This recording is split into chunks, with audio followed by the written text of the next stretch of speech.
নারায়ণগঞ্জ ৫ আসনে ৩ প্রার্থীর প্রশ্নোত্তর পর্ব অনুষ্ঠিত হয়েছে। বিস্তারিত জানাচ্ছিলেন মোহাম্মদ নাজির খান, নারায়ণগঞ্জ জেলা প্রতিনিধি।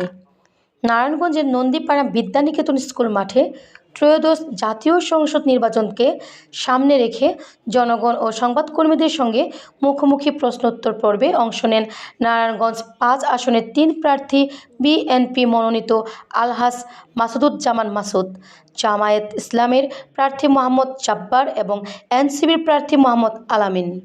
সংবাদকর্মীর প্রশ্নের উত্তরে বিএনপি প্রার্থী মাসুদুজ্জামান মাসুদ বলেন, আমি নতুন প্রার্থী, আমার কোনো চাঁদাবাজি বা মাদকের গ্রুপ নেই।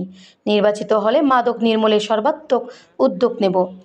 জামায়াত প্রার্থী মোহাম্মদ জাব্বার জানান, তাদের দলের কোনো কর্মী দুর্নীতি বা মাদক সংশ্লিষ্ট নয় এবং অতীতেও তারা পরিষ্কার ভাবমূর্তির সঙ্গে রাজনৈতিক দায়িত্ব পালন করেছেন।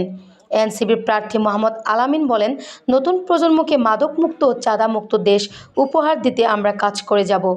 দর্শকদের মধ্যে আইনজীবী মোহাম্মদ হুমায়ুন কবির বলেন, তারা চান নতুন সরকার আইন প্রয়োগে বাধাবিহীন পরিবেশ নিশ্চিত করবে।